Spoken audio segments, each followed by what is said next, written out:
Hey folks, Kilt-Man here. Kilt-Man at your services.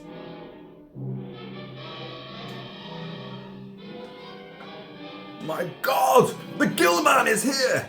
The Gillman doth approach. Yeah, we're going back to the 50s, the halcyon silver age of sci-fi and horror. And we're going to get the final terror titan that Universal unleashed in their classic monster lineup. You'd had your Draculas, your sons and daughters of Dracula. You'd had your Frankensteins and sons of Frankenstein and ghosts of Frankenstein and all that kind of Frankenstein stuff. Brides as well. Invisible men, wolf men. Oh God, you'd had the lot. But their final piece in this terrifying parade is the Gillman.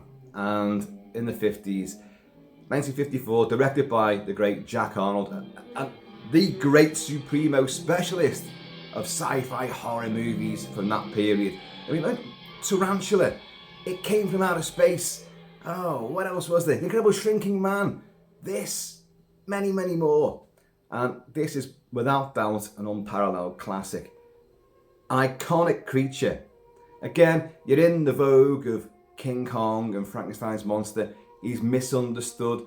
You know, he doesn't want to go out causing carnage. He's just happily languishing in his luxurious lagoon.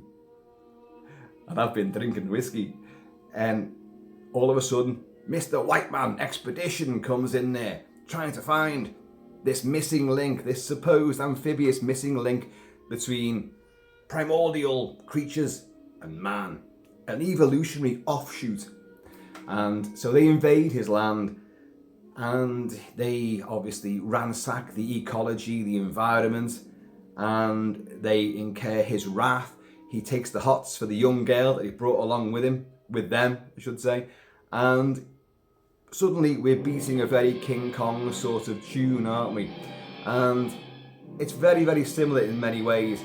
Producer William Allen, it was him that came up with the idea for this, and he overheard this story about a South American legend of this missing link, sort of amphibious man that lives underwater, fish god type creature. And he thought, well, okay, I'm sure we can work with that. So he came up with a treatment for it, which was very, very King Kong-like. In fact, at the end of his version, the creature is shot down by men in a helicopter. So, you know, it's pure Kong with the girl at the top of the Empire State Building. He's just reworking the whole thing. And he always admitted it as well, that King Kong was the inspiration for him. But the script went through several other hands. Oh God, I wrote it down here. Harry Essex and Arthur Rees are the ones who came up with the final screenplay. Let's just turn down that absolutely blaring soundtrack. That is the score for Creatures of the Black Lagoon, which I'll come on to in far more detail. And this was modified and streamlined and then given to Jack Arnold. And Jack Arnold was a fabulous director of monster flicks and creature features.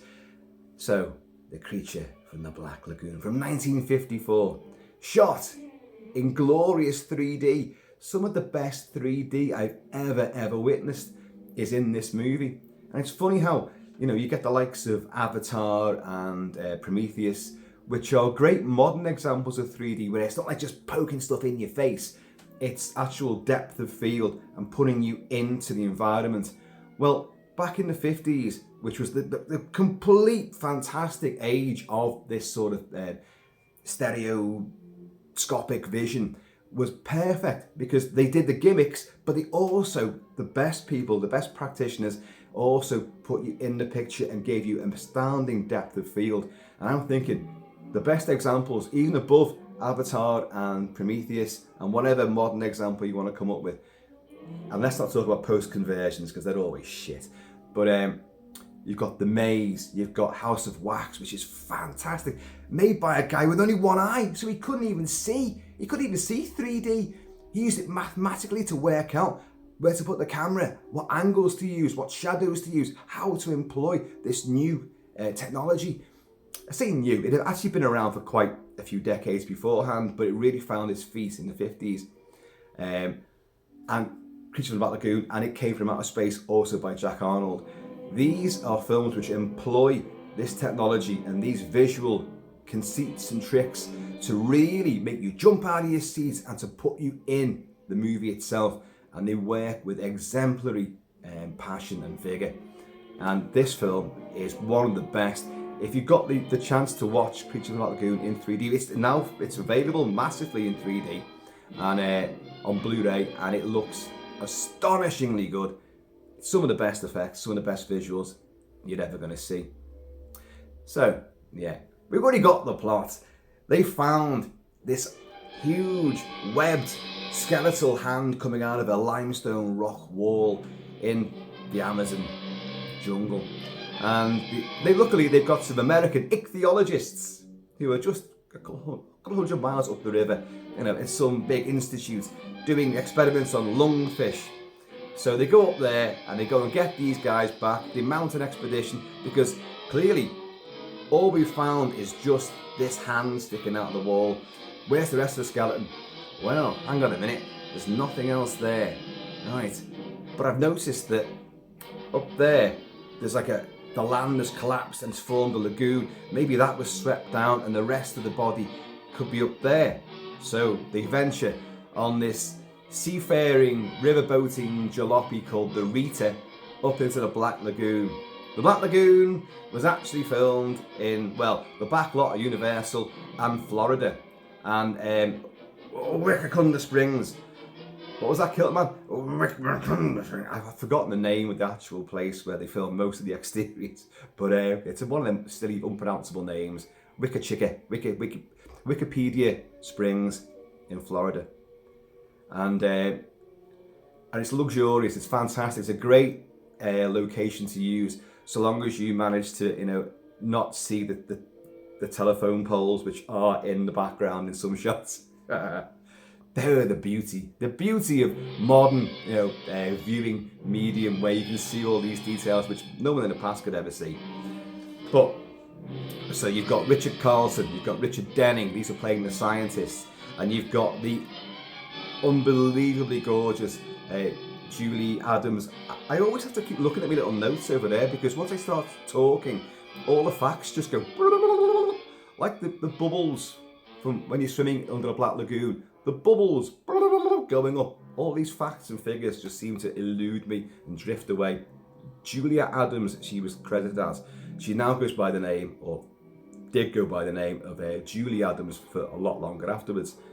And she's an ichthyologist, but a very gorgeous one, who can't resist diving into the Black Lagoon once the two main scientists, including her fella, whose name I have forgotten, but he's played by Richard Carlson, and he's the serious one. I've got to get this job done, and we've got to bring this stuff back and analyse it. We could have found the missing link. This is really important stuff. And the guy that he's with, Mark, played by Richard Denning, he's a real twat, because this guy's only in it for the money and the fame and celebrity. If we could find this, if we can find this, we can make a lot of money out of this. I don't believe in failure, I believe in success.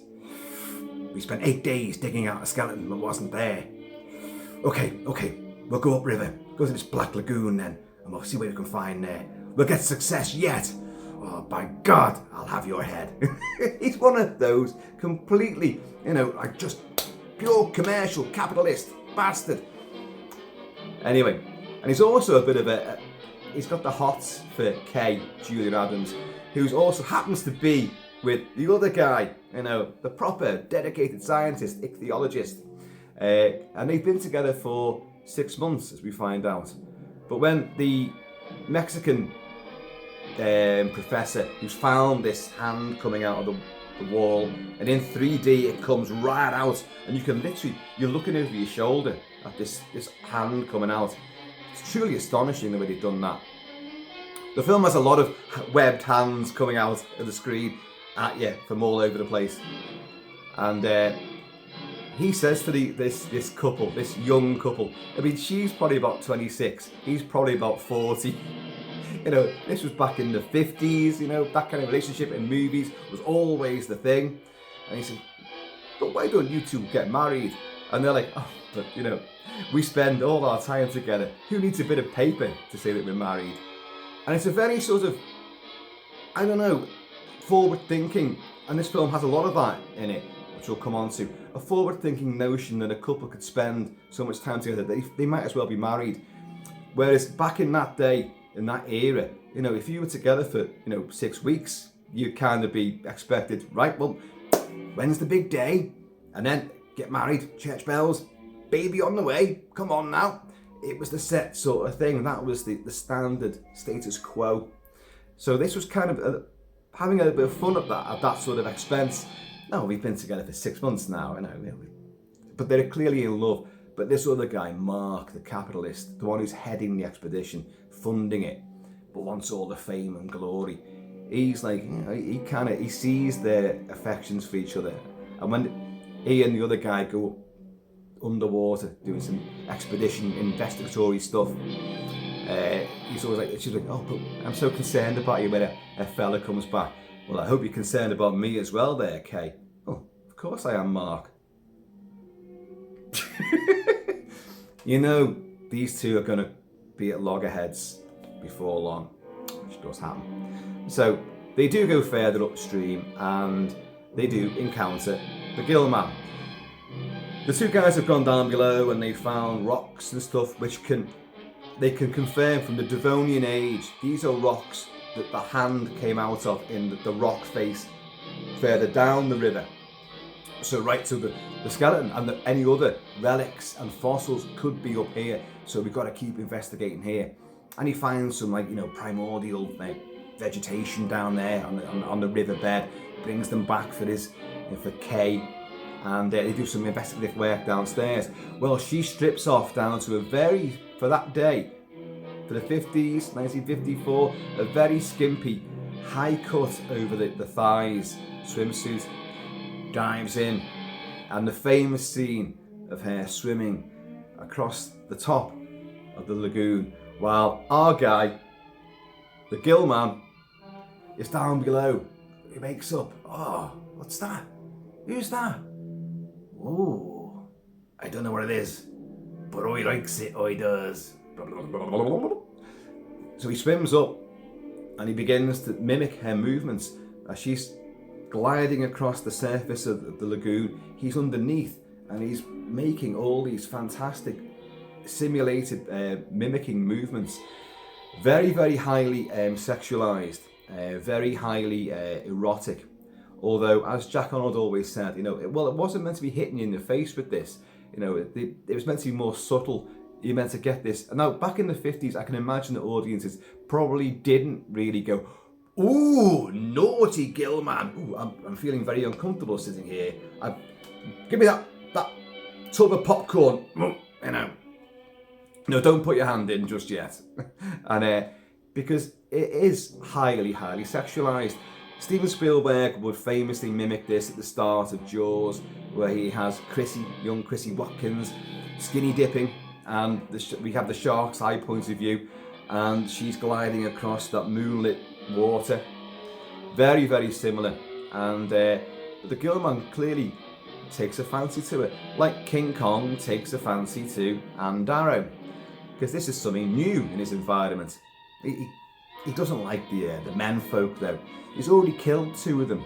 Right at the start, where we've discovered this big hand coming out of the rock face, and our Mexican professor has said to his 2 native cohorts, like, stay here, don't leave the camp. I'm gonna go up and go and get these super American Yankee scientists. We're gonna come back down. We're gonna find the rest of it. Don't leave the camp. Once he's gone up there and met this other couple and funded this expedition back down, we've seen the big webbed hand come out and claw the sandy banks on the side of the lagoon. And then one night, the hand comes in super 3D through the tent covering and it grabs one of the natives, and smashes him in, and then kills the other one. So the 2 of them have been decimated. So we know, as an audience, we've got the Gillman. There's not just a bunch of fossils out there, there's a real living amphibious missing link is there. And he's not happy with interlopers in his environment, protecting his domain. So he's killed them. They've discovered the bodies and then spent 8 days excavating to find nothing, hence moving up to the Black Lagoon. So she's now skinny dipping, she's not skinny dipping, she's in that fabulously sexy but vintage swimsuit. And he's mimicking her movements, and she's going underwater and doing some kind of really, you know, exotic, almost Olympic standard swimming techniques and maneuvers. And then his little webbed claws tickle like that. They gingerly come up like that as she's treading water and tickle her calf. Bit of a shiver there. What's that? Grabs her again. Oh! And then she gets rescued out of the water. She knows there's something down there, but she hasn't seen it. And incidentally, it is Julie Adams is doing the swimming on the surface of the water. So when you see Kay, the character Kay, swimming across the surface, that is her. That's the actress. But all the underwater stuff where she's doing all techniques and positions and, you know, swimming around in its gorgeous patterns, that is actually a former mermaid swimmer from one of the Florida SeaWorld sort of plazas called Ginger Stanley, I think her name is. And she did a lot of this sort of stuff. And she was drafted in by the guy that's wearing the creature from that Lagoon suit. And again, you have someone playing the creature underwater and someone playing the creature topside. And it's Rico Browning, a former, well, he's still alive actually. He's 91 years old now. I think he's the only surviving member of this entire cast and crew. And he was a stunt diver, a stunt swimmer. He did a lot of cave diving and stuff. He was a very experienced swimmer and he could hold his breath for a hell of a long time. But he also devised a way that even between takes when he was down there, because this film has extensive underwater sequences. I mean, a huge portion of the movie is set literally underwater, which is a great thing. You know, it's set in the Black Lagoon. You have an amphibious creature which drags people down into his domain, and they've got to fight him on his terms many times. It doesn't skimp out on that at all. So extensive camera crews, extensive choreography in 2 different locations at least. You've got the one in the Universal backlot, the big swimming pool there, and you've got this Florida park, and you've got this exotic Wikipedia Springs, whatever it's called. And but in between takes, he'd do hose breathing. So you'd have like air tanks either down below or up top, and a hose coming down. And in the costume, he'd be there. We'll talk about the costume extensively in a bit. And you'd have to shove it a bit further through to get past them big rubbery lips. You know. And then he'd be set. So action. And his thing was, if I come into trouble at all, I'll just let myself hang and I'll just float like that. So emergency teams would get in there and get into the surface. Topside, there was a guy called Ben Chapman. Now, Ben Chapman was an ex-US Marine. Again, an excellent swimmer, but a much bigger fella. And of course, on land, when you see him against other people, you wanted the Gillman to be, well, they wanted a 7-foot tall monster. And I think Ben Chapman was, around about 6'2", 6'3", but with the gear on, it took him to about 6'5". So he still looked a towering, intimidating menace. But of course, so he couldn't do the stuff underwater, and Rico Browning was a much smaller guy. But you never see the two together, so you're never going to see that differential. And the costume does differ slightly for the topside one and the underwater one. But as I say, we'll come on to all of that. Now, so Rico Browning's creature has now seen, intruders, but one of them, I've got plans for you, Missy, yes. I've got a little cave-like grotto, a cathedral-like grotto, which is my domain, which is fantastic, a fantastic set. And I want to take you back in there, and I'm not sure what he intends to do, because I've not seen it. I mean, I know there's something fishy going on here, but what is he going to do? It's always Beauty and the Beast in these movies. This would seem to be the running thing with Universal horror movies, not just Universal, but many other genre movies at the time as well, and from different studios. A woman in jeopardy, but also a woman who is the heroine, but the creature, the monster, the madman has a fascination and an affection for them, however misunderstood, misguided it may be, and it's going to prove their undoing as well. But they fall in love, and Gilman definitely falls in love. So they've now encountered him. They've seen him. They've many shots of spear guns. Our 2 scientists keep going underwater, and they keep having encounters with him. He'll keep climbing onto the Rita the boat itself. He'll kill a couple of crewmen there. You know, all this sort of stuff develops. The film is very, once you get back to the Black Lagoon, once you've had the stuff in the floating maritime institute to initiate the funding for this expedition, once you've had that out the way and they've got to the Black Lagoon, it's pretty much relentless. And it's not a long movie, and yet there seems to be a hell of a lot in it. There's a lot of incidents.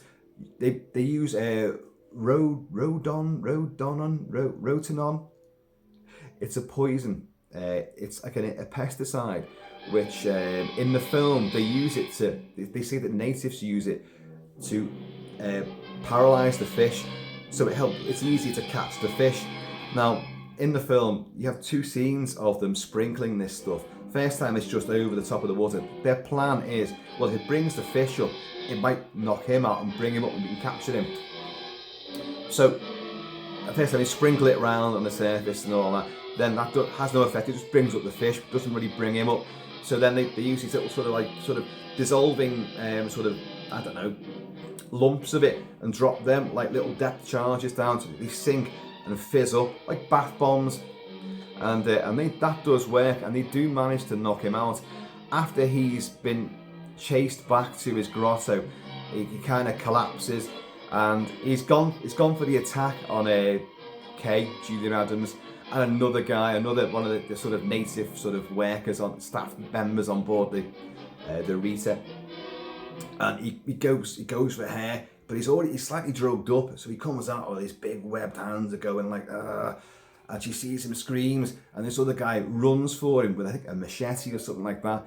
And in one of those curious scenes, which you can spot it a mile away, and it's Ben Chapman who's doing it. Ben Chapman, in a proper wrestling move, goes for the guy's throat and his crotch to pick him up and do a body slam. Because in the film, and you do see it later on, they wanted to show the physical strength of the creature and how he throws people around. But the way they did this at the time, there was a wire meant to be supporting the actor that the creature picks up, so that when he throws him, the wire would hale him away. But it didn't quite work out so well, so they cut that bit out, and in the end he just throttles him like that. But you can see the beginnings of that pickup, and it would have been great to have seen him go, whoa, either body slam him or just completely hale him away. So he kills that guy and then goes for Kay. But luckily he's too drugged up. They managed to throw a net over him, and they get him back to the Rita, and they've rigged up this sort of bamboo cage, and so he's underwater, and he's drugged up. You see that that's why they managed to capture him. He was collapsing at the time. He was drugged up with this rotenone, robust. I don't know what it's called, but it's a genuine insecticide. They didn't use it in the film. Because I say about this whole ecological thing, Jack Arnold seemed to be very much aware of this. There is a shot which the great creature from the Black Lagoon historian and Universal and other studios horror historian Tom Weaver did discuss. And the thing is, when you watch the film, you do notice it. There is a scene earlier on of Kay, Julia Adams, having a cigarette on board the Rita, and she chucks it over the side, and the camera follows it as it goes through the water, and as it goes down, you've got the Gillman underneath in all these sort of sea vines and vegetation. He's looking at that, and the cigarette's coming down. Now, Tom Weaver and other historians have said, well, did audiences of the 50s pick up on that? Because now, especially right now, as I'm saying this, we've got that COPs 26. The ecological, environmental, all the world leaders are meeting together in Glasgow, and although it's coming to an end, and I think today might be coming to an end, and probably to achieve nothing. It's nothing but a big PR campaign. We all know that. But back in the 50s, Jack Arnold seems to be making a statement, but again, it's subtle. I don't think many audiences would have ever picked up on that. But I think the very fact that his camera does linger on this cigarette going down into the Black Lagoon, and the sort of shocked look on the creature's face, like, what's this? What are you doing? To us now, that's really, really obvious and overt, and I think that's brilliant. That's a lot of, again, forward thinking for this kind of movie. He's putting these things in there. It has to be on purpose. It has to be deliberate. You know, it isn't just an artful shot. It's there for a specific reason. You know, in a streamlined movie where editing is all the thing, got to keep this punchy. You wouldn't keep that shot if it wasn't meant to be there. So, there you go. Another little ecological, environmental statement made by the great Jack Arnold. So, they've captured him and he's in this sort of bamboo cage. And you've got the great character actor Whit Bissell, who plays another doctor, another American doctor who's there. And he's in loads and loads of movies in this period, and across all the genres, but he did make a big thing into a lot of sci-fi movies.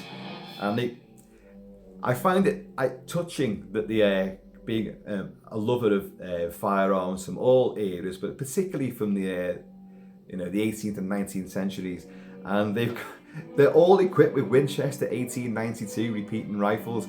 All of them. There's about 12 of these bloody rifles on board the Rita. So when they know the creature's about, they're all on deck with these Winchesters, and it looks great. You know, it looks wonderful. And they put him on guard duty there, and he's sitting in a rocking chair. And as soon as he begins to sort of drift off, like, you can see that the creature is just like sort of, you know, its eyes are open, but you know it's comatose, and then suddenly it begins to move and look up and rises up. But then Julia Adams suddenly appears, so that they have a little conversation on the side of the Rita, against the rail. But in the background we can see these big hands coming up, like, and they're testing the bamboo sort of lid on this cage. And then in a great moment, suddenly he springs up, and he's got one of these lanterns beside him hanging down. He just goes, bat, knocks that aside, douche. Then he goes for Whit Bissell playing a Dr. So-and-so, I don't know his name in the film. And he's got him, and it's horrible, like. And but he's also got his gun's gone to one side, but he's got a lantern, and he smacks it into the creature's face. The creature throughout these movies, because there is 3 movies, is set on fire quite a few times. Blue, he just goes, oh shit, you know, big flames everywhere. So he quickly throws him aside, dives overboard into the lagoon again. But he's mangled this doctor. Poor Whit Bissell has now been completely disfigured. Next we see him, he's below decks and he's swathed in bandages. And in a great little moment, I think it's the captain of the Rita, who's a greasy Mexican, you know. He's actually he's not a bad character. He's not salacious. He's not like evil. He's not corrupt. He's not trying to pull a fast one and ditch all these people. You know, he's actually working in cahoots with these guys. He knows who the good guys amongst them are, and he sides with them. So he's a good guy. But it's a little curious shot as Whit Bissell's lying there, and they're all like concerned over him. He goes to grab the blanket to put it over his face like that, as if like he's passed away, and he just goes and doesn't do it, and you go, huh? And then they all go topside, and they're like, do you think he'll make it? Well, if the infection doesn't spread, if we can get him out of here, you know, maybe he stands a chance. Because the creature, once they realise it's dangerous and it's got the hots for K, and they've encountered it a couple of times, they've incurred injuries and deaths, they're like, let's get out of here and let's get a much bigger expedition to come back. Because we're outgunned here, even with all them Winchester rifles, we're outgunned, it's his domain, and we've got no chance here. But he's blocked the lagoon, he's managed to bring down, this is the creature, the Gillman, brought down trees, and he's dammed, you know, the entrance to the Black Lagoon so that they can't get out. And of course, it's a trap as well, so he knows they've got to come back down to try and get the winch and bring this, you know, this debris out the way, this blockade. But every time they go down there, he attacks them. He shreds their nets, he shreds their boats. This boat, the Rita, is a fantastic contraption. It's a beautiful, real boat. Sometimes it's an interior set somewhere else on Universal Backlot, but mostly it's this big actual ship itself, and a steamboat. And it's got, in curious amounts of scenes, it's got a lot of little rowboats. How many boats has it got attached to it? Because they all get trashed, the creature trashes all these bloody things. Anyway, so they finally have another sort of showdown with the creature, and we now know that Mark, Richard Denning, who's the one who funded all this, who's the more aggressive, assertive swine, we know he's not a good guy now. We don't want nothing to do with him. But our hero is like, look, no, I'm going to go back down there. I've got to try to, get this thing. I'm going with you. No, you're not coming with me. No, you're not coming with me at all. Stay where you are. And they have a bit of a two-fisted dispute. Psh, ooh, psh, ooh, all this kind of stuff. And in the background, you've actually got poor Whit Bissell and all his bandages. His one good eye is witnessing all this. Like, in another scene, with poor Whit Bissell lying there all strapped up in bandages, can't talk, can't move, can't do anything. The porthole is open, and that big webbed hand comes in, and you're like, oh no, it's going for him again. And they spot this, and they all turn around, and Richard Carlson, who plays our hero, he picks up like a baton or something, a club, a billy club, starts fucking swinging at it, like, fucking like, bash, bash, fucking boom. This poor Whit Bissell's there going, this fucking thing is, his face is only there, and this thing is being brandished around and battered at this big rubbery hand. You're like, God almighty. So they have this sort of, this scrap. Our hero goes down into the water, spear guns and all this, and they've had a big underwater camera trying to capture footage, but that hasn't worked. Even though there's been plenty of times when he could have got him sinuously moving through the water in the depths and gliding by the awesome Rico Browning. But they seem to, every single picture they took was failed dismally. And whilst, our hero just wants to capture him and study him and keep him alive, the other bastards, I'll kill him. Like, look, we invaded his land. This is his territory. We've hurt him, we've abused him. Now he wants revenge. Well, good, let him come at me. It's one of these completely one-track, one-dimensional bad guys. But I do like him. And in reality, he was a real-life fisherman, adventurer, underwater expert, whereas Richard Carlson wasn't. And he's playing the guy that's more the sort of like, he knows his stuff inside out. But the other guy really was the real deal, as well as being an actor as well, like an ex-US forces as well during the Second World War. So these guys are proper hardened, when you see them underwater, that's them doing a lot of that stuff. When you see them fighting and stuff, that's them doing it. It's great to see, in a film from that period where they're not massively insisting on using stunt doubles, because these guys can do it to a large degree. So anyway, but Mark, the bad guy, goes down as well and tries to redeem himself, tries to save our hero. I can't remember his name, his cast name. And they're having the Gillman's attacking him, so he comes to try and save the day. Spear guns are being fired, right into our face. It's a great, you could say it's a gimmick, but the thing is, it works really well. And even though it's used a lot, it doesn't overplay itself. A lot of films, which was 3D, Friday the 13th Part 3, 3D, Jaws, 3D.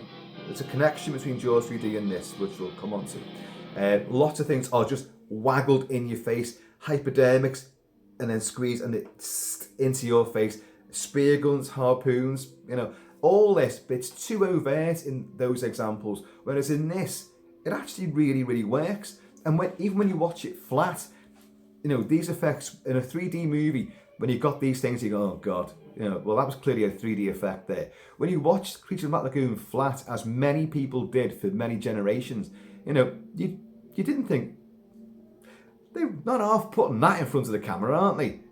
Anyone think this was meant to be in 3D? It works perfectly well as a flat 2D experience, but it's infinitely superior as a 3D experience. Again, there's more to talk about that later on. Let's get back to the plot. So anyway, massive tussle beneath the water, and poor old Mark gets killed, and he does float in a very sort of stately and haunting shot. He floats, the camera underneath, floats to the surface, and he's dead, and our hero comes up and it gets the body, they bring him back, so he's been killed now. They realise, hang on, this rhododendron, whatever this bloody drug's called, it's not working. No shit, it has knocked him out once before, but look, we need a more concentrated dose. How do we do it? And there's always a line in these movies, you've got it in The Thing from Another World as well, what $24,000 question, what do you do with a vegetable? Cook it, bake it, stew it. Hey, what did you say? if we can cook the thing, well, we've got enough juice with the electricity wires and cables, which is how they defeat the thing in the thing from another world. So you've got this little moment, and it always comes at a moment in the movie when I'm thinking about having been to jungles myself and having suffered mosquito bites. And I always think in this movie when I watch it, they're not going. And that's the one thing, that one bit of realism which I think would be added to it. Yeah. You talk about the heat, they do. The heat, it's so hot. It's only going to get hotter. He says that. He meant the climate. So again, prescient and stuff. The climate's getting hotter all the time. But I always think, well, they should be like wiping their sweat and slapping mozzies away from themselves. But in that thing-style moment of revelation, what are we going to do? That stuff doesn't really work. It's not enough. It's not concentrated enough. We can't just treat him like a mosquito and waft him away. Hey. What did you say, 3D? What did you say about mosquitoes then? Well, you have to use repellents and, spray. Yeah, that's it. Let's get this rhododendron poison thing and put it into an aerosol and we'll spray it in his face when he comes near. So what they do, so they make this new substance and he has it in like a little sort of spray discharger. So when he's going down there and he's trying to again untangle this bloody thing, and every time the Gillman comes at him, he's spraying him right in the face. Oh, and it's like, This whole thing will culminate when they think they've got free. The creature comes up the side of the boat, the Rita, and it advances upon Julia Adams. In a classic scene, she turns around and goes, and these big webbed hands come out, and it's Ben Chapman, the US Marine in the topside suit, picks up a stunt woman and dives overboard, and he swims and he takes it to that cathedral-like grotto. We've already been in there. Our two heroes were in there earlier on and pursued it. So they know what this place is. So it's our main hero goes in after it. In the real movie, Ben Chapman, during the making of it, he's carrying Julia Adams, and he's going through this fantastic, although they're polystyrene sort of walls and caverns and stuff, but it's still pretty substantial, and you can't see where he's going. There's different eyes made for close-up shots, medium shots, and distant shots. Distant shots, he's pretty much using his own eyes to see, so he can see perfectly well. But medium shots, there's lenses in there, and he's got only sort of distorted vision. But the close-ups, you can't see a certain thing because there's little pinholes. So he's walking through this narrow, rocky corridor. Bang! She's on. The poor damsel's unconscious. Bang! Smacks her head. Famous publicity shot where they're all gathered around Julia Adams, and there's a nurse putting a big plaster on her head like that. Apparently, she wasn't really hurt at all. It was just a great publicity venture. And so then he puts her on this rock, like a rocky altar. But our hero, Richard Carlson, has gone in, come up, got his spear gun. He just wants his girl back, because he's more understanding of this creature. He doesn't really want to kill it. That's not what he's there for. So he understands the importance of finding this life form and what it means to the rest of the world and to studies. And because, again, forward thinking. And a clever sort of look, Jack Arnold saying, look, I'm going to do movies about space as well, because it's not only creatures under the sea and then lost in primordial rivers, but we want to explore other planets. And he has Richard Carlson as our hero discussing this. Look, we're studying lungfish. They haven't changed. They haven't evolved, whereas other animals have evolved, other fish have evolved. If we could find out why they evolved, why they do this, we might be able to learn how we can adapt to other planets when we go searching for other planets to live on. He's thinking this already, and that's why ichthyology is becoming sort of space technology, all this kind of stuff, and it all works together. You believe it. There's a nice sort of development of what their plans are. So he pursues into the grotto cathedral. There's his girl on this altar stone slab. Rouses her up. The creature comes up from a little mini lagoon behind him, picks up his spear gun, and fucking hurls it at Richard Carlson. Then picks Richard Carlson up in that shot that you should have seen with the other guy earlier on. Picks him up, like that, and throws him against the rocks. Richard Carlson's using a knife, trying to stab him, and all this. And then suddenly gunshots ring out, because all of a sudden, the captain of the Rita and another guy, can't remember who the guy is, with their Winchester going pow, pow, pow, pow. And it's like, the Gillman's, and you've got bullet holes in him, one in his head as well, like that. And he begins to slow down, and he starts going for them again, and they put another couple of shots into him. But for the second time in a very similar sequence, like the first capture of the Gillman, Richard Carlson, stop, don't shoot, stop shooting, leave him, because he's now going off. Because this grotto is a very strange thing. To get to it initially from the lagoon, you have to dive underwater and go through an underwater cave to come up inside this huge grotto. And then to get out of it, you just walk out another little hole entrance onto the beach on the other side. So it's quite... But then again, it still works. And so that same sort of beach location where he was trying to fling the other guy up and do a body slam on him and got caught by the net, he walks slowly, painfully, gasping into the water, and then he sinks, and then Ben Chapman becomes Rico Browning, whose body slows down and glides over a precipice down into what looks like an abyss, never to be seen again. Until the year later, when Jack Arnold did Revenge of the Creature, which is fantastic as well. And then a third movie came out, The Creature Walks Among Us, which is also great, but it's the lesser of the three movies. Only the first two were shot in 3D, and only Rico Browning is the returning actor. He plays, in all three movies, he plays the creature underwater. It's a different guy in Revenge of the Creature and Topside, and then a different guy again playing him Topside in Creature Walks Among Us. Now, good God, I've spoken for so long now, I need a drink.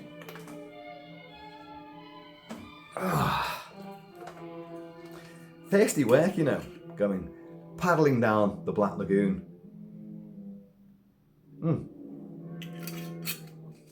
So let's talk about the costume then.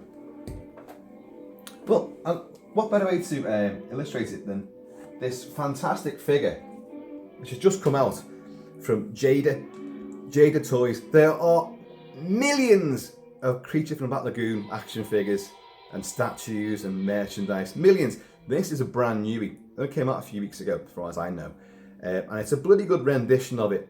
Now, in the accessories, he comes with a spear gun, and that's a great looking spear gun from the movie. That's exactly how it looks. All I will say is that in the movie, these little black bits don't appear to be there. It seems purely silver, to my eyes anyway.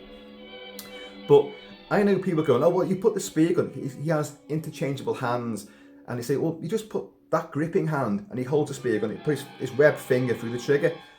Why would the Gillman use the spear gun? He doesn't use it in the movie. I mean, you can make it look like he's going to use it. It's up to you. It's your figure. You can do what you want with it. But what he does do with it, he picks it up and he throws it at Richard Carlson in that climactic sequence. So you can do that. Sadly, for movie authenticity, it should be the right hand, but the interchangeable gripping hand is on the left side. Douche. It don't matter. But right, let's look at the costume anyway. Well, and this is a good facsimile of it.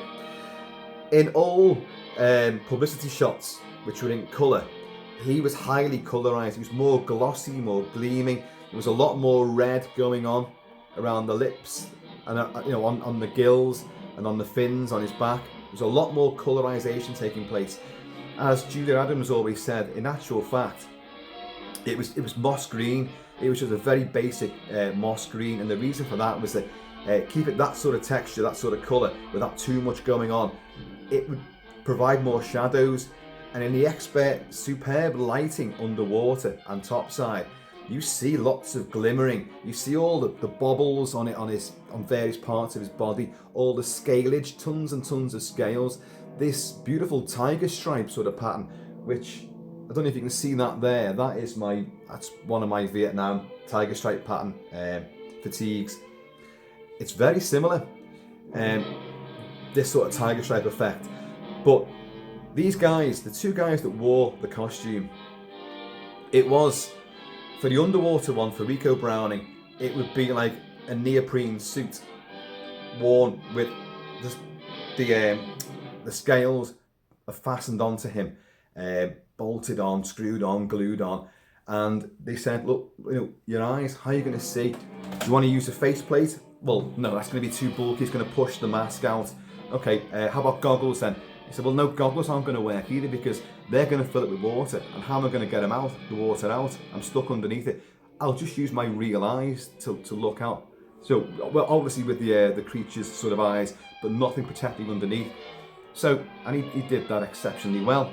Now, his suit was smaller than Ben Chapman's because he's a smaller guy, and his face was slightly differently shaped, so it's a different shaped face. You really can't see that in the movie, so don't go looking for it, and why should you anyway?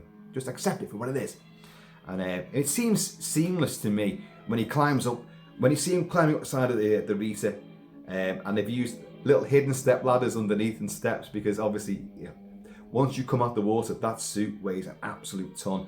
So it's Ben Chapman who comes up and makes all the appearances out top side of the water. All the underneath stuff, all the under the surface photography and action is Rico Browning, and he would appear in all three movies doing the exact same thing. And his movements are sinuous and graceful and delightful to behold. It's very clever stuff. They have a lot of shots of him where he hugs the underwater shrubberies, whatever you call them, the vines, the vegetation, the lush foliage down there. And he sort of drags himself through them all. So a lot of shots you see him, he's got like what you think would be seaweed, but it must be riverweed draped across him. Looks great, looks tremendous. And he uses it as camouflage as well. He hides amongst it when our two heroes are going down after him with spear guns. And also, because most full person bodysuits as monsters are very, very rigid, they did do sort of like flex gaps at the elbows, the shoulder and the knees. So it gave them a little bit more mobility. This is both suits, a little bit more mobility there. But having said that, it still wasn't too much.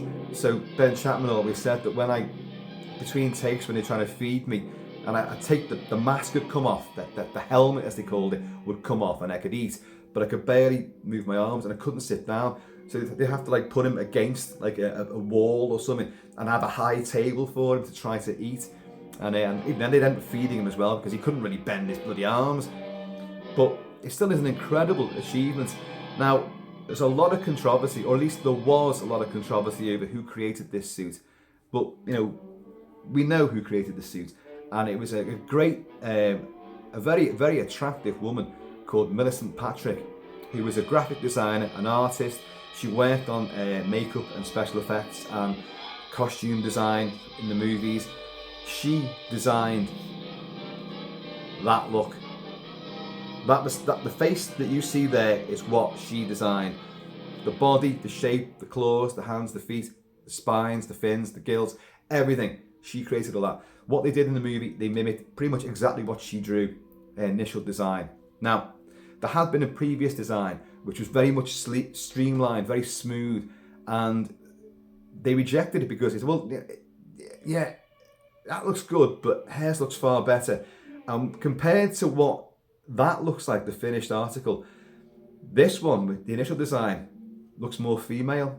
So the idea was, okay, well, if this gets a sequel, we'll use a female, he'll have a mate, and we'll use that for it. Of course, that is not what happened, but sequels got made, but they didn't use that idea.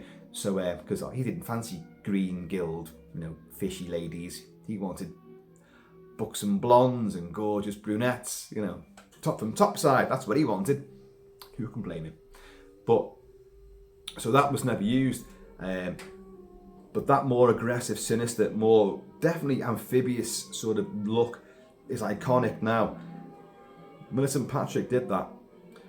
The Universal's fabulous go-to guy for makeup throughout many decades was Jack P. Pierce. Worked on Karloff, Lugosi, Lon Chaney Jr. Excuse me. And but he was now leaving. He now left, and he passed on his tenure, his creative department head position to a guy called Bud Westmore. And Bud Westmore is credited as having created that. He did not create that at all. He had a team of about 6, maybe 7 people, headed up by a guy called Chris Mueller. And Chris Mueller was the one who actually, using Millicent Patrick's designs, he created and sculpted all the bits that go onto the costume. And he had an expert team that worked with him. But Bud Westmore, who did absolutely nothing apart from head the department, claimed all credit for it. Not just on this film, but on many other movies. And really is a twat. Now, I'll show you exactly how much of a twat he was. There were many times where what he would do, if the press and PR people were coming in, he'd want the guy working on the special effect, the makeup, to leave. So he'd go in there and say, "Oh, you're doing a great job there. That looks fantastic. Take a break. Take the rest of the day off. You've done brilliantly." And then what he would do, once this guy had gone, the PR people would come in, the press would come in, and Bud Westmore would be there in a sweater or a suit. The very things you don't wear when you're working with the chemicals and the rubber, the foam rubber they were using, and all the adhesives and paint to make these things. You wouldn't be wearing that sort of stuff. And he'd be there holding these heads and with a brush like that, posing for pictures, taking all the credit for what other people have done. But people got wind of this. They knew what he was doing. So there was dissension in the ranks. Now, during the big publicity push for Creature in the Black Lagoon, Millicent Patrick, who was a really good looking woman, Universal went, send her around with their designs and she'll big up the movie. And so she travelled the length and breadth of America, bigging up the movie and highly publicising it. And of course, Bud Westmore didn't like this. Hang on a minute, but get her off that now. I did all this. And they go, hang on, no, Bud, listen. And there's a written transcribe. She is bigging you up, saying it's all down to Bud Westmore. He's the one in charge. Yet it didn't seem to matter because she stopped working for Universal. So Bud Westmore, despite being a complete grade A bastard, managed to get her ousted from further productions. Wrong, massively wrong. He had nothing to do with this, nothing. So let's just get that out there now. Bud Westmore, you, sir, wherever you may be now, are a grade A cunt, and you shouldn't have done that. You're stealing other people's skills and their talent and their abilities and the prestige they deserve. Absolutely, colossally wrong. So we have Chris Mueller and Millicent Patrick to thank for this absolutely iconic design. They would even put weights, crushed down lead weights into the big gilled feet, so that when you see him topside, he doesn't walk, he does like a shuffle, just drags his feet. The idea was he was meant to glide. I don't really see the gliding taking place. You see him on the deck of the Rita, and he's going for people. He's stealthily going up the beach or wherever he is, shuffling. There's nothing remotely gliding about it. And I think to say that he was going to glide would be a complete mistake anyway, because he's amphibious. He lives most of his time underwater, and he glides and he moves, and he's so sinuous and agile underwater. To see him topside, you'd expect him to be a little bit more clumsy and a fish out of water.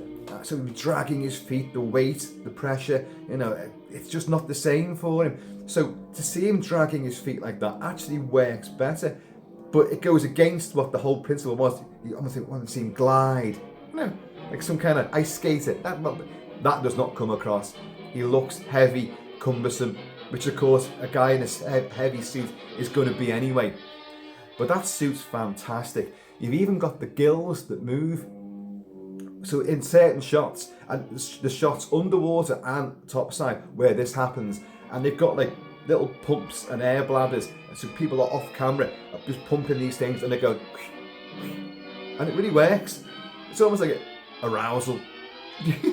We've got nothing else that we can show, really, but we'll have these pulsating, in excitement and anticipation. Ooh. I don't mind if I do.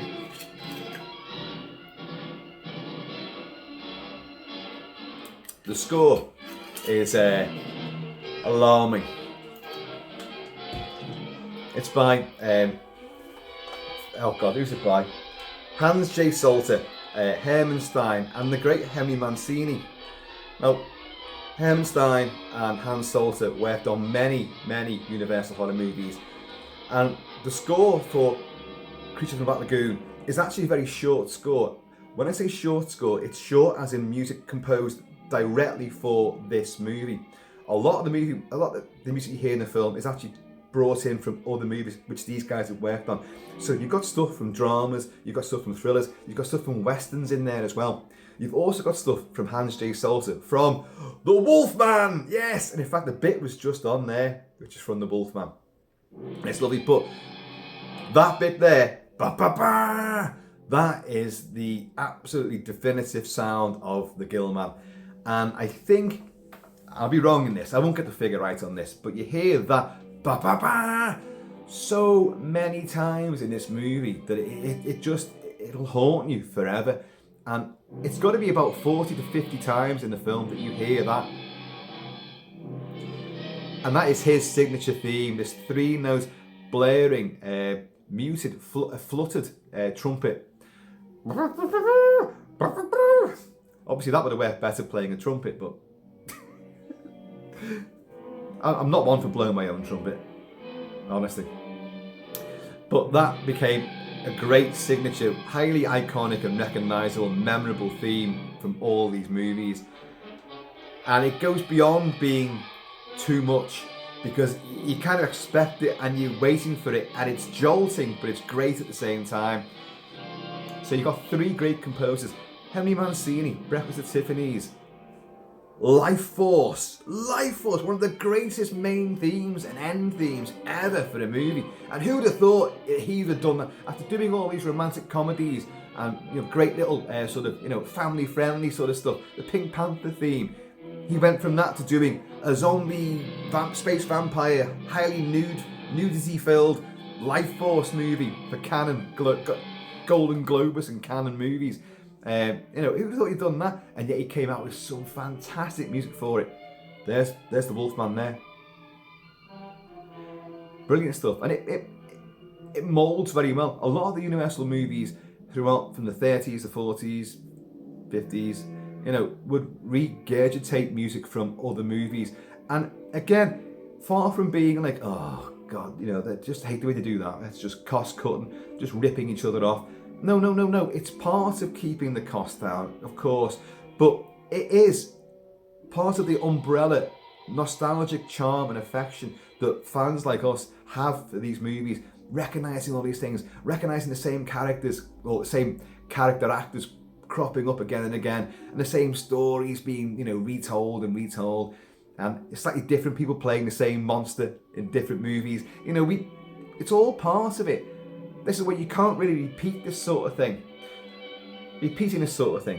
This is a film that they've tried to get off the ground as a remake so many times now. And I mean a hell of a lot. John Carpenter was attached to it.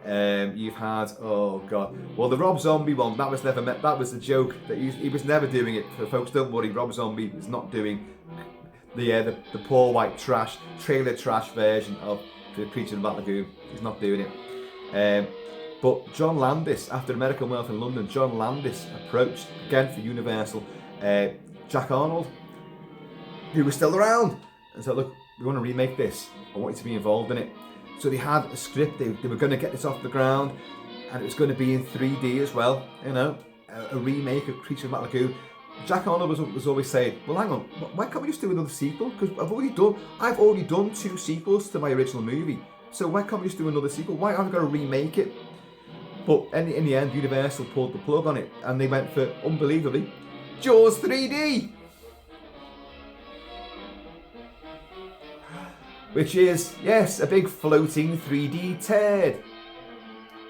Now, I've got some affection for Jaws 3D, but it's garbage. It's utter garbage. And they really should have gone with this. I'm not sure now what happened to John Carpenter's version of this. A script did exist. There is another version. I mean, Guillermo del Toro wanted to do it as well, and arguably Guillermo del Toro has done it, because he he put Abe Sapien into the Hellboy movies. Doug Jones playing Abe Sapien, the amphibious telekinetic sort of BPRD agent who's fabulous, and he is clearly a Gillman relative. Then he did The Shape of Water with a definitely clear Gillman relative. You had Fred Decker with the Monster Squad, bringing back the Wolfman, Dracula, Frankenstein's monster, and he brought his own Gillman up for that. You had Roger Corman with Humanoids from the Deep, aka Monster. I've covered it a lot on the channel. So a lot of those guys were there. You had Doctor Who and the Sea Devils. The Sea Devils were clearly inspired by the Gillman as well. And the Sea Devils folks, when I was a kid, and they were first introduced in the John Pertwee era, they terrified me. Then they came back for Tom Baker. Oh my God, yeah. The Sea Devils always, that bit in the lighthouse when they're coming up the steps, oh God, with that weird glowing hand, and their swept back gills, oh no. There is a version, a remake being touted right now, or at least it was. I don't know if, I've not heard any more news on it, and it's Robert Rodriguez from Planet Terror, and what else did he do? I can't remember now. Loads of things. And Greg Nicotero. Greg Nicotero, who started out doing special makeup effects, working with Tom Savini, then formed part of the KMB group and became a producer, writer, director on The Walking Dead. Greg Nicotero. So that would be a great version. Now, what I would like to know, with a remake of The Creature from Lagoon, would you do it, would you set it in modern day? Now, that brings out a lot of different sort of things, because modern day, you're going to have technology, GPS, you're going to have extensive sonar equipment, fantastic underwater gear, rebreathers and all this. You have a team of Navy SEALs there. All of a sudden, it's getting exciting, isn't it? The team of Navy SEALs going up against the Gillman. Oh, yes. Had to bring Michael Biehn back, won't you? Because Michael Biehn always plays a Navy SEAL.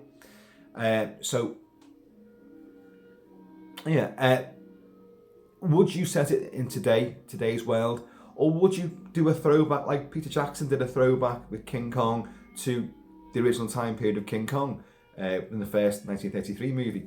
Would you do it that way? I'd be happy with either. Make it 3D, of course, but with today's effects, and you've still got to go a long way to beat what they did there, how convincing that costume is. Okay, there's a couple of shots of the claws, like, raking across the sand, where the claws clearly, instead of digging at the sand, they kind of like fold upwards because they're a bit too soft and rubbery. But that would be easily sorted out, A great costume. Don't have Tom Cruise in it. You failed that one. The whole dark Universal, dark monster bloody franchise they were trying to get off the ground. Failed. Don't bother. Sink that one to the bottom of the Black Lagoon and don't ever bring it up again. Don't have Tom Cruise battling this. You battled the Mummy and that was fucking piss poor. So don't do it. And I love Tom Cruise as well. But that was a failure. So just do this as I think Benicio del Toro wanted to do, this is Benicio, not Guillermo now. Benicio del Toro, the actor, wanted to do Creature from the Black Lagoon all the time. It's his favourite monster. But that version fell through. So he ended up doing the Wolfman, who he then said, it's my favourite Universal monster. But he said that about the creature initially. But hey, Wolfman's my favourite, so, you get my vote for that one. And you did it, and The Wolfman was an enjoyable movie. Horribly, horribly flawed, but still an immensely enjoyable throwback movie. And if you did sort of like Creature from the Lagoon in the same sort of style, the same sort of mood and tone, I'd be happy with that. So it'd be nice to know how they would do a remake, how they're going to approach it. Would it be set back in the past, in the 1950s, which I think would still work? Or would you set it in modern day? Or would you set it in Vietnam? A team of Navy SEALs in Vietnam encounter, an Oriental Gillman. Ta-da! So you heard it here first, folks. If you heard it at all. Dear God. Anyway, so Revenge of the Creature. He is captured again after again he's gone back to they've gone back to the Black Lagoon, and it's John Agar, the great John Agar from so many sci-fi movies in the period, And Laurie Nelson is the buxom blonde, statuesque blonde that the creature falls in love with. They take him to like Maritime World in Florida or whatever the hell it is, like. And of course he escapes and causes rampage. And there's a fair bit of sexualized tension and violence in this movie. And a lot of stuff's implied as well, like a possible abuse and maybe rape has took place. So it's kind of provocative stuff. And he's pushing over cars and things. He's a lot stronger in this movie. And then of course you get the Creature Walks Among Us, where they try to capture him again, and he's been set on fire, a full body burn, and it's burnt all the top layer of scales off him. So you have to conduct life-saving operations and surgery on him, and they take off all these upper scales and reveal like a more humanistic face and skin texture. And but it's a much bigger guy playing him in that, and he's on the land. But they discovered he had fledgling lungs as well, so the lungs have developed now, so he becomes an air breather. But he longs to be in the sea. And you know what? There's a lot of pathos to the ending of that, because he just wants to go back to the sea, but he won't be able to live in it. But he's still drawn to the sea. Because he's a misunderstood monster again. He's living his life there. He's a throwback from the Devonian period. He doesn't want to be, interrupted, languishing in his lagoon. And these bastards intrude, and there you go. He's dragged out of his environment. He's abused, exploited, beaten, shot, stabbed, threatened, captured, tortured. What's he going to do? Not going to be happy about that sort of thing, are you? But these things never end well for these creatures, do they? Poor King Kong. My heart still breaks with that. Whichever version of Kong that you watch. And I don't mean him battling fucking Godzilla and all that shit. I mean the obvious original King Kong story and its couple of remakes, which are built around awe, wonder, savagery, and ultimately tragedy. And they don't paint us humans in a very good light at all.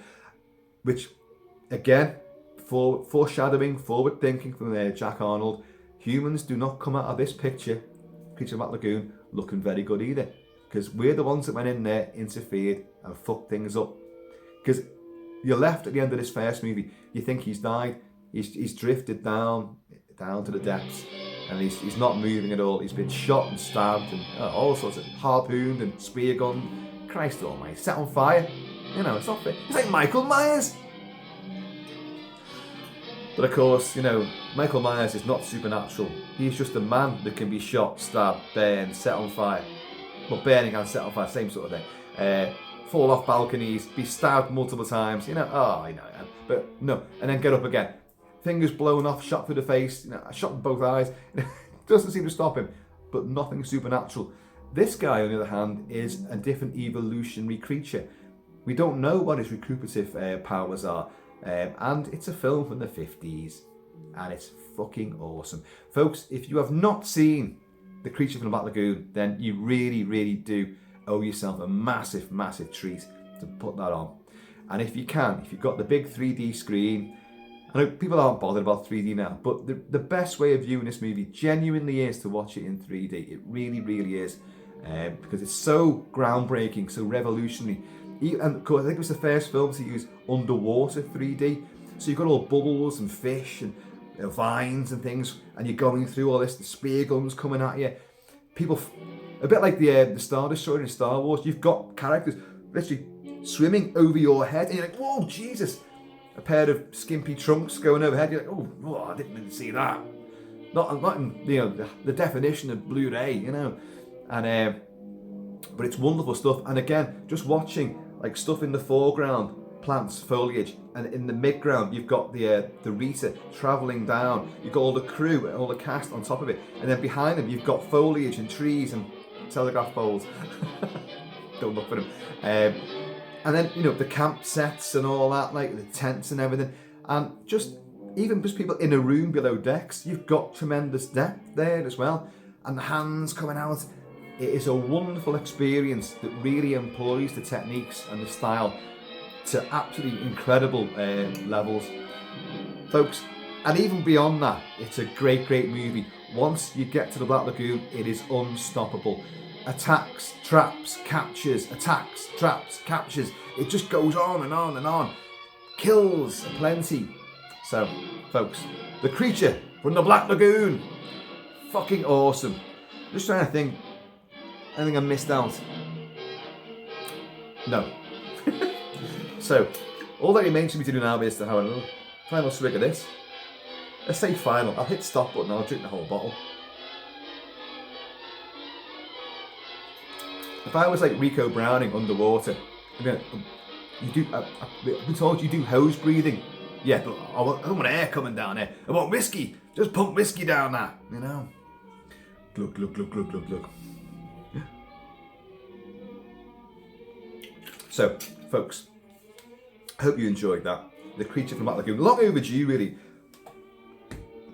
I always bang on about the Wolfman. I always bang on about Bela Lugosi and Boris Karloff. You know, but I really seem to have left this behind. I always talk about The Thing from Another World, which is, and then this period had so many absolute greats. But for me, The Thing from Another World is still absolute tops. It'll never be beaten. And Them is a very, very close second to it. But this would really be a very close third. It does everything right. It does everything totally right. Great characters, some cliches in there, but some forward-thinking ideas, a lot more advanced than what you'd expect from a screenplay on a film from that era, which isn't just playing on atomic mutation, which this film doesn't do. It doesn't play on that in the least. He is an evolutionary offshoot.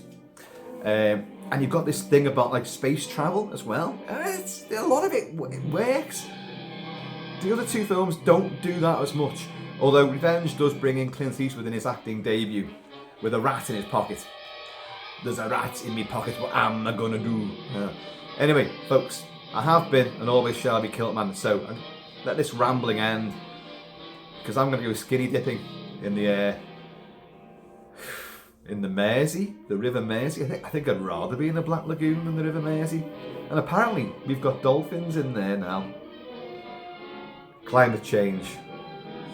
Folks, I'm going to see you all.